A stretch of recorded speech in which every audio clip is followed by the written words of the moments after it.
In retrospect, it should have been obvious from the start that there was something going on. It was my first time renting an apartment, but even I thought that the landlord was eager for me to move in as soon as possible.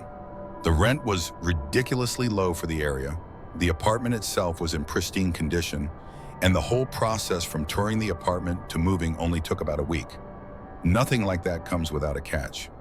Apartment 311 was a pleasant place to live at first. It had 2 bedrooms and 1 bathroom, and since I lived alone, that meant I got to convert 1 bedroom into my own office space. It came with a handful of paintings already, so it didn't even have the off-putting liminal feeling that some empty apartments have. The only immediate downside I could tell from the start was that there was a slight smell in the living room from time to time.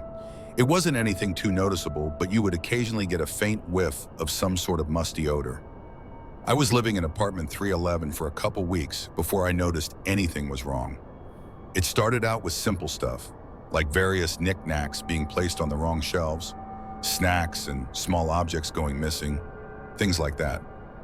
Once or twice I found the fridge left open. These things would only happen when I was asleep, and it made me feel like I was going crazy. There was no way anyone could be breaking into my apartment just to steal some useless crap and move around some collectibles. The door was locked whenever I went to bed, and even if someone hypothetically had the key, I always made sure to bolt the door as well. I considered getting some security cameras set up, but I balked at the price when I looked into that possibility. Though the apartment was admittedly cheap, between rent and utilities, I still couldn't afford to set up an entire security system. I tried to put it out of my mind, assuming that maybe I was just sleepwalking or getting up for a midnight snack and forgetting by the next morning. I'd never been an easy sleeper. I was often prone to night terrors and other disturbances, which had only gotten worse now that I was in an unfamiliar environment. Of all the sleep problems I've experienced, by far the least pleasant is sleep paralysis. It used to happen fairly rarely, maybe once every 2 to 3 months. But after moving into the apartment, it became an almost weekly occurrence. Now, usually my sleep paralysis is fairly mild. I find myself unable to move, eyes open, and I find it difficult to breathe. Sometimes I feel like there is a presence in the room with me, but before I moved, I had never experienced any form of hallucinations, visual or otherwise. I'd never seen a ghost, monster, hag, or any other sort of entity while I was paralyzed. It was only ever a sense of dread and total paralysis of the body. That changed about the same time I noticed the missing food and misplaced objects. As usual, it felt like I had woken up, but couldn't move a single muscle. It was hard to breathe, and I had this awful feeling like I wasn't alone. I tried to calm myself down, to remind myself that I had been through this before, and it always wound up okay, but something felt different.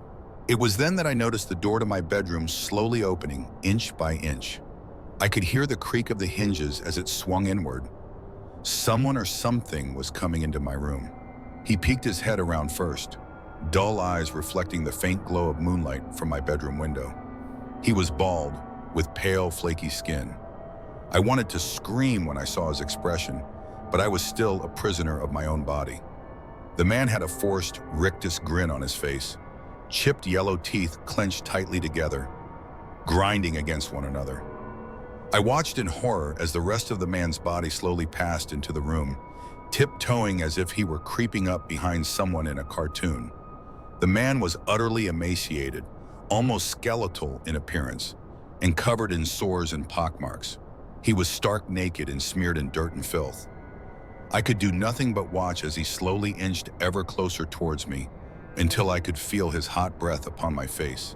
It smelled like the musty odor I sometimes detected in the living room. Not once did I see his expression change. He didn't even blink as he stared at me, and I could feel hatred radiating off of him like heat from a furnace. He just stood there, looking at me for what felt like hours. Eventually, he turned around and slowly sneaked back out of the room, gently shutting the door behind him. A few minutes later, I started to be able to move again, the paralysis wearing off as my body started to wake up properly. I had to call in sick to my job that day. The experience was such a shock to me that there was no way in hell I'd be able to get any work done. I spent a good hour just checking every room to make sure I was entirely alone. I searched in the closet, underneath the sinks, in my office, anywhere I thought someone could be hiding. When I found nothing, I managed to convince myself it was all a hallucination, that I was safe. Things continued about the same for a while after that. Objects still went missing from time to time. The smell in the living room stayed just as musty as it ever was, and about every week or so I'd have another sleep paralysis incident.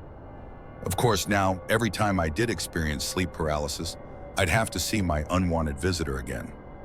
I named him Jimmy to try and reduce the terror a little bit. Putting a silly name to a horrifying face helped lessen my fear slightly. As far as sleep paralysis hallucinations went, Jimmy wasn't too bad once I started to get used to him. He never touched me or sat on my chest like some people's nightmares did. He just stood and stared. It was still deeply unpleasant, mind you, but I felt lucky that it was a consistent kind of unpleasantness at least. Then I found the photograph. I noticed it underneath a pile of papers while I was doing some cleaning up. A picture of two women embracing in front of a waterfall. I didn't recognize either of the women, and I assumed it must have been from the previous tenant. I texted the landlord, Greg, and asked if he still had the old tenant's phone number so I could give her a call. He obliged, and within a few minutes I was calling her. She picked up after a couple rings, sounding slightly exasperated. "Hello, this is Rebecca. Who is this?" "Hi, my name is Flora. I'm the current tenant of apartment 311. I think that you may have left a photograph behind when you moved. I was wondering if you'd want to pick it up or I could mail it to you or something." There was a long pause on the other end of the phone. "Hello?" I asked. "You need to get out that apartment. You're not safe." I honestly didn't have any response but to laugh. "Is this some kind of joke?" I asked her between chuckles. I heard her sigh with frustration. "It's not a joke, I'm serious. Things have been going missing, right?" That got my attention. "How do you know that?" "It happened with me too. My girlfriend and I kept noticing things being moved or disappearing while we were asleep. Little things mostly, snacks, trinkets, nothing major. Now, I never saw this, but my girlfriend swears one time when she got up in the middle of the night to get a glass of water, she saw this naked man just staring at her. He was covered in sores and looked more like a corpse than a person. She woke me up and we called the police, of course, but they didn't find anything. I think..." Rebecca paused for a moment, choosing her words. "What? What is it?" I asked, increasingly panicked. I began to worry that Jimmy was more than just a simple hallucination. "I think 311 is haunted. We asked around to some of the other residents, and apparently the last guy to live there just disappeared. Our best guess is that he must have died and his spirit just never left. My girlfriend is into some occult stuff, so she tried a cleansing ritual or something like that, but it didn't work. Things kept disappearing, and eventually we just decided to move." I hung up the phone. It was rude, sure, but I was just so shocked that I didn't know what to do. At the very least, I began to understand why I got this apartment for so cheap. I found myself just sitting on the couch for a while, occasionally getting a whiff of the musty smell. I stared blankly at a painting on the wall, one of the ones which was already there when I first moved in. It depicted a woman in a white dress sitting underneath a tree, reading a book.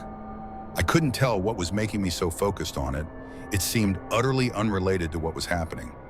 Eventually, I snapped out of it and went into my office to do some research. After a little bit of digging, I found out some information regarding the tenant who lived here before Rebecca, the one who disappeared.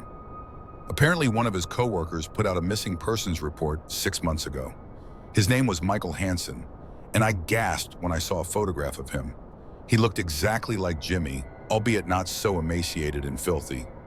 I hastily packed some of my things and made arrangements to stay at a friend's house for a couple nights, telling them that my apartment had a roach problem and the landlord needed to fumigate it.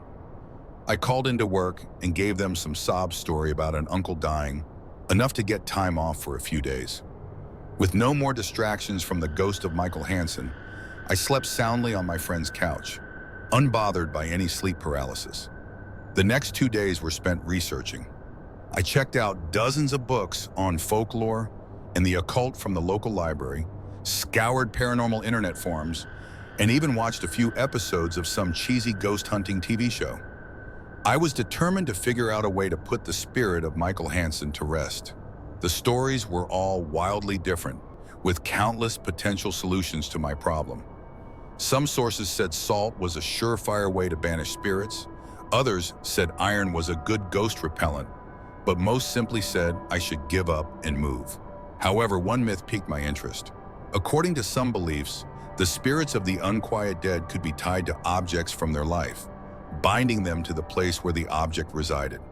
If the object which their soul was bound to was destroyed, it freed their spirit and they could move on to the afterlife. I remembered the paintings. I had assumed that they were put there by the landlord, but it was just as possible that they were left behind by Michael.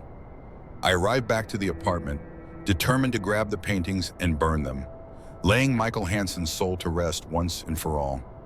I felt like some sort of hero, a badass monster hunter who saved the day with her intuition and a little bit of book smarts. One by one, I pulled the paintings off the walls, putting them in a cardboard box. I made a mental note to buy some lighter fluid on the way to the empty lot where I planned to burn them. I approached the final painting, the one which showed a woman in a white dress beneath a tree. I pulled it off the wall and recoiled as the musty smell increased in intensity. Staring in confusion, I saw a small rectangular hole where the painting used to be, about 4 feet off the ground and 2 feet by 2 feet in length and width. I shuddered in fear, remembering that Michael's body was never found. Perhaps he was murdered, his corpse hidden in the walls by some unknown assailant.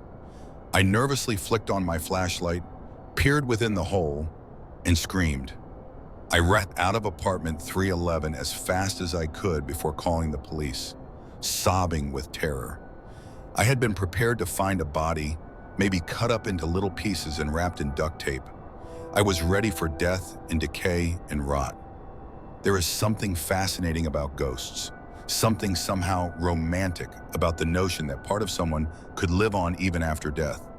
There was nothing romantic about seeing the clenched-tooth grimace of Michael Hansen, glaring at me with hate as he stood in the small section of hollow wall which he had been living in for the past 6 months.